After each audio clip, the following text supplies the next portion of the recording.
Thoughtfully anchoring in to moderating this panel on behalf of Go1, again, one of our lead sponsor for this event. I'd like to introduce Carolyn Brandt. She is the Global Learning Strategist. Joined to her right.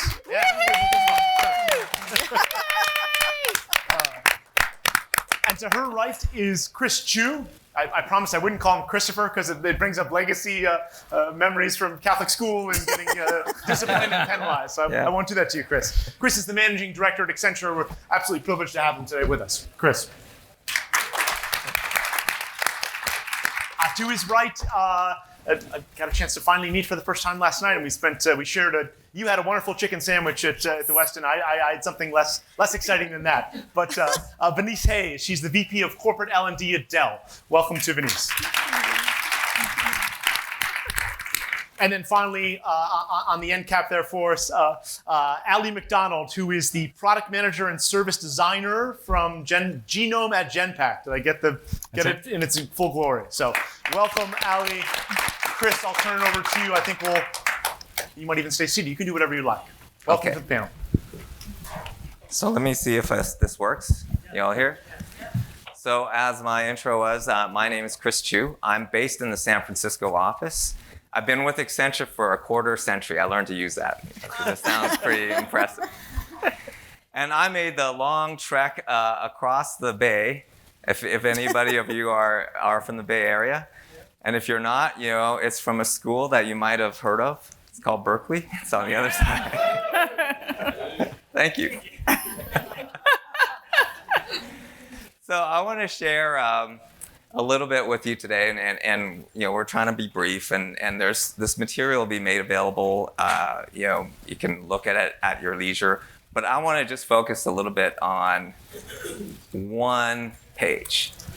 And when you come to the Bay Area and you visit, you have to leave with a couple of things. You have to leave with an ecosystem.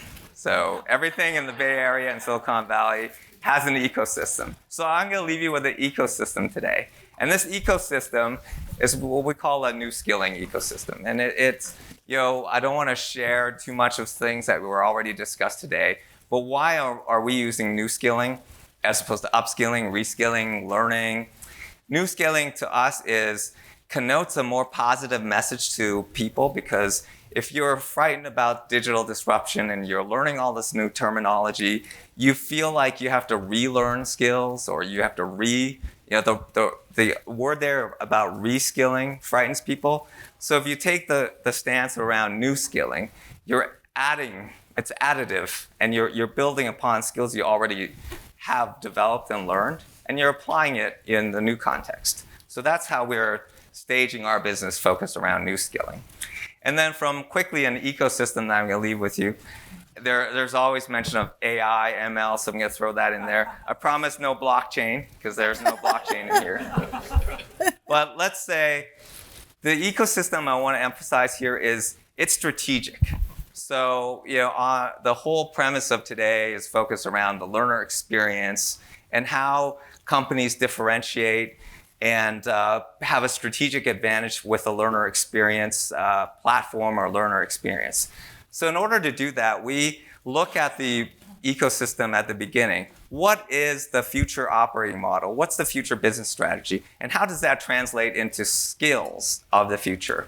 So it's important to derive and point towards where are you going in the future around your skills. And then you get into the guts in the middle of it, is what are the gaps of your capabilities, of your skills today? And how do you understand the difference or the delta? And then what's the resulting learning paths or the journeys that result from that? And that's the insight that you could derive on. And then that's upon, or in the bottom layer, I hear a lot about analytics. Everything is analytics, of course. So there's a whole analytics piece there that you could track. Competency development or proficiency and skills development and return on investment. That's what we hope to harness, in that layer beneath. Taking data from an organization that exists, pulling data from external sources, and then personalizing. This is the key around the middle, is the ability to personalize so that on the back end, your learner experience is something that is unique to each individual. So when we describe this and it resonated well with our colleagues and partners at EdCast, is they talk about the Netflix of learning or the Spotify of learning. That resonates with us because in the disruptive nature of learning and in new skilling, it's all about the ability to have personalized learning that's strategic. It's tied to the future direction you want and the skills you want to focus on. And that's the differentiation. And then how do you assess those gaps and define the journeys for your workforce so that on the back end, you could do all this wonderful curation and aggregation of learning and create that Spotify of learning for your workforce. And so I'll leave you with that. And that's all yours, the ecosystem. Yay.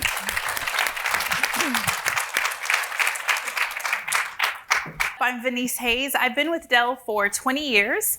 I have led our corporate L&D organization for the past 2 years. And about a year before I took the role, Dell and EMC merged. It was the largest merger in history. So a lot of change has been happening in our company. So we've now got the task, or when I came into my role, of figuring out how do we transform learning for 140,000 team members across 180 countries around the world.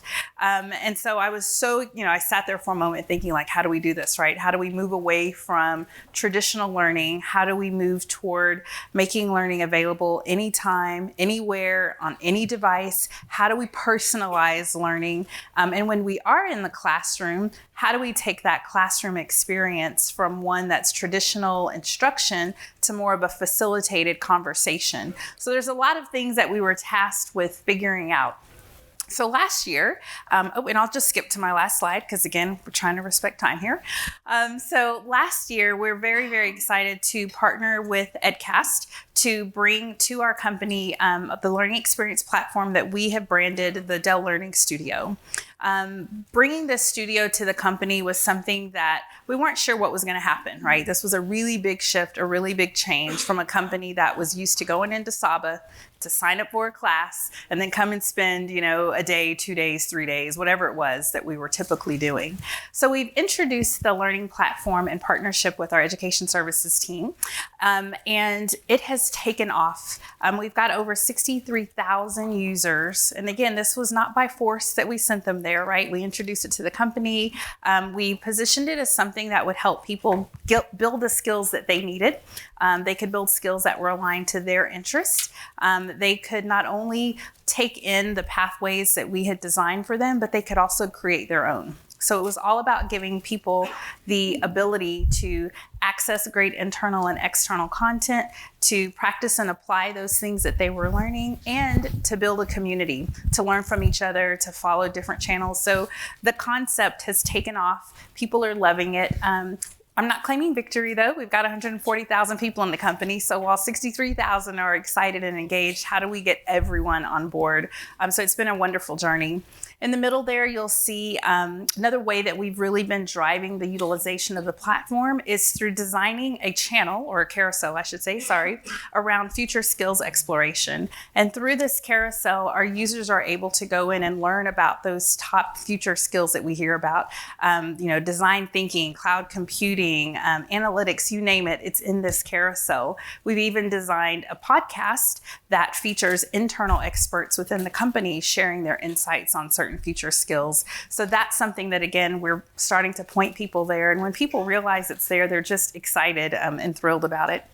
And last but not least, we didn't want to forget our leaders. One of the things that we knew we had to do in order for this to be successful was to leverage the power of our leaders to drive this with those on their teams. Because we know that people don't do anything unless their boss tells them, right, or asks them about it or encourages them to do it. So we did spend a lot of time really getting our leaders in the tool, in the platform, understanding how to use it.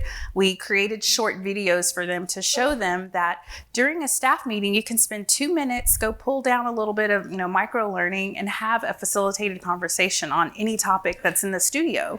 And so slowly but surely, leaders are starting to kind of catch on, and they're getting very excited about it. We're even including driving more interaction and experiential development as part of our leadership workshops. We've moved away from leaders coming in and just listening to someone who's flipping through PowerPoints to getting the leaders involved and engaged. So we've really transitioned everything we've done from leveraging this platform to drive that personalized learning all the way through to driving more experiential, collaborative, peer learning when leaders are coming into our workshops. So we're really excited about this, excited about the partnership with EdCast. It's been an amazing team to work with, and we're looking forward to doing even more. So that's it for me.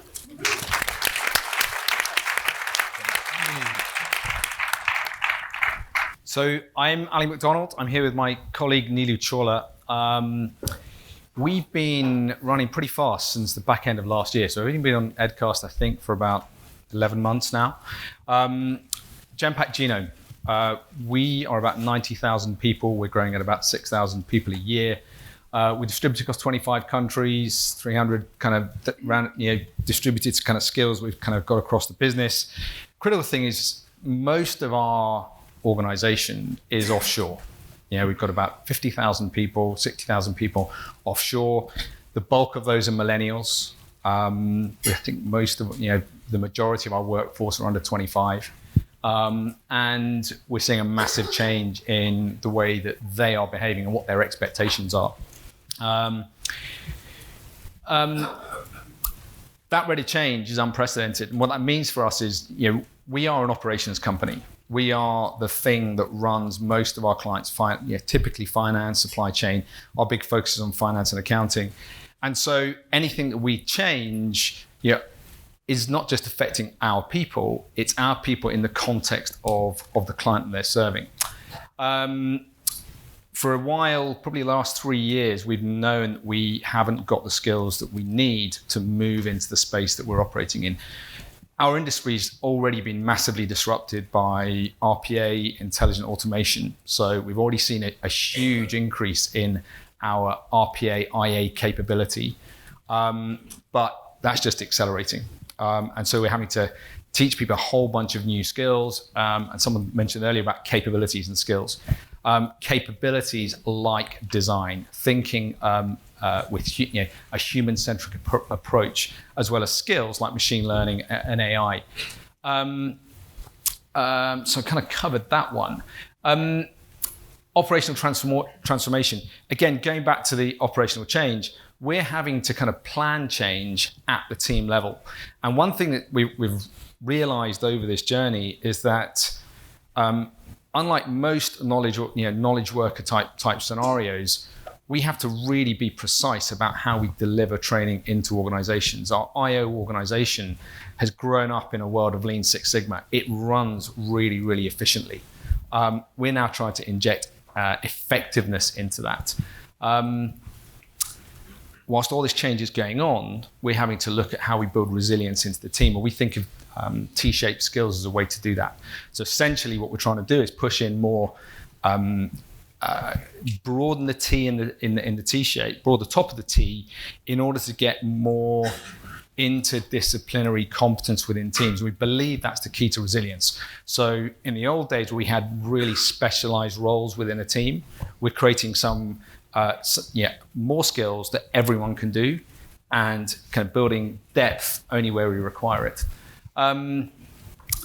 Customer context, really important. I won't go into that. And I think what a lot of other people have said is around personalized learning. Every user has a personal plan. When we kicked off the program, we did a huge exercise to understand the nature of our organization. One thing I'm not sure I've heard anyone talk about this, we did a huge social network analysis. So we not only did the skills inventory, but we also looked at the social connectedness of our organization. And that gave us a brilliant advantage when it came to identifying who we would then select as being our gurus within the network. So what do? We use that kind of, essentially, we're a data organization. So whilst we're running in the learning and development space, I think we've got more data engineers and data scientists working on this, what I'd call the intelligence graph, than we have any other skill. We've got a huge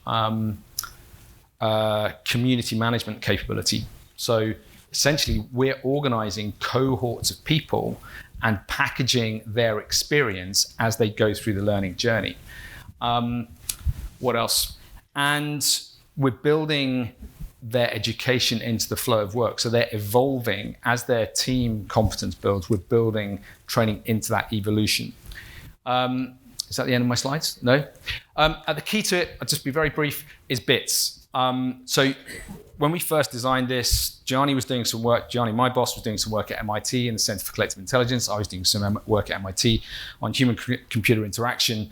And it became very apparent that we needed something that combined some of the traditional elements of assessment together with practical application. So essentially the BITS framework started with because. That's where we did the initial assessment of the competency, the skills inventory. Immerse, that's where we're using EdCast to give everyone universal access to learning material. We're increasingly personalizing and customizing and kind of compressing learning. So looking at technologies can help us get more content into a shorter period of time and get it in formats that people want to consume. Transform what we would call Guru Connects. These are opportunities to people to learn what we would think of as learning from experts, but also learning peer-to-peer. So peer-to-peer learning communities. And then finally, Solidify. We're building, again, with EdCast capability, we're building the ability for anyone in the business to submit tasks, a little bit like TaskRabbit, the ability for anyone in the business who needs a specific skill to submit tasks, and then any learner who's looking for an opportunity to apply that, to kind of sign up to that, agree to the conditions, complete the piece of work, submit it. And that in itself is generating an extended network. So we're going beyond the normal boundaries of the business. What has it resulted in? We're doing this faster. We're doing it cheaper. Our people are more engaged. We're learning stuff about what they're interested in. The two fastest growing subjects in here, anyone guess? Given what we talked about, AI? Machine learning? No. Health and wellness, and personal effectiveness. Yeah.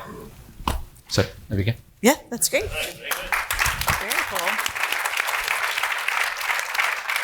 So in the spirit of time, we're going to limit to a few questions, and I'm going to skip mine unless there's a lull. So does anyone have any questions from the audience, or do you want me to dive in? I don't. Yeah. Oh, go ahead. Yeah. Where and how did you create your skills inventory? Do you want to try? Sure. So as I said, we started with 300 skills. We then did a market assessment. We looked at kind of, for the industry, the outsourcing industry, particularly in finance and accounting, where is that going? So kind of what are the skills we think we're going to need 3 years out? We then did an assessment of everyone in the company. So by February this year, we had 90,000 people had gone through a baselining set of skills. And that also highlighted some skills that we had. It also enabled us to look at, fundamentally, that gave us a sense of what's the gap. If we know we need these skills and we know this kind of volume of skills, we were then able to go, okay, this is where our biggest gaps are, and therefore these are the focus area we're going to get.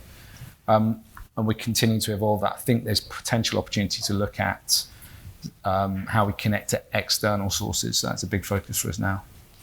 I had a question for Venice. And so when you launched the Learning Studio, how did you drive the initial engagement? Was there an announcement? Was there what did you do? Yep. So the way that we initially launched the Learning Studio was on the back of our new people philosophy. We had just introduced to the company kind of our commitment to team members around ensuring that they were enabled to achieve and grow, ensuring that they had balance. So when we heard about the mindfulness earlier, that's perfect. And also making sure that they felt they had connection with others across the company. And so when we first announced the Learning Studio, it was part of that achievement pillar. Here's a tool to help you achieve and grow. We also had really strong partnerships with different leaders across the business because they were able to take the studio and the content and put it into context, which really helped to drive a lot of the adoption that we had seen. Because again, of the 63,000 users that we have, none of them were forced there, right? There was no mandate that said you must go here to the studio. So because we had taken the time to build those relationships with different leaders across the company, they were then the ones introducing the studio within their own environments. Any other questions out there? So you've talked about social learning networks a little bit. Are you noticing, any of you, with your use of EdCast, the increased, you've talked about your networks have increased. Are you seeing that impact at all? How about you, Ali? Definitely in terms of reach. So in an organization that historically was siloed by industry, by function, by domain, one thing we started to see is kind of people knowing who to go to outside of that domain. So it kind of squad, tribe, chapter type, kind of just emerging without necessarily planning it. I would agree. The same is true for us. We're starting to see people design their own clinics, if you will, right? You have engineers that are experts on a specific topic, so they'll just host their own sessions and invite other engineers to participate. And we're finding, being a global company, having this platform, it makes the company really small because now you have folks from different parts of the country and the globe coming together on similar topics, communicating with each other. So for us, we see it as the tip of the iceberg, and we're excited to see the social learning aspect continue to grow. We don't we'd love to have more opportunities to work with EdCast so that we can help fulfill this whole space around learner experience and create the social aspect of it. But from our own learning from Accenture, because we are a 500,000 person organization, and we made a pivot from 2015. We weren't a digital company. We were a technology company focused on ERP and traditional outsourcing. And we saw this disruption that was looming ahead. And so we thought we needed to really make a push to digital. So you fast forward 4 years, almost 5 years now.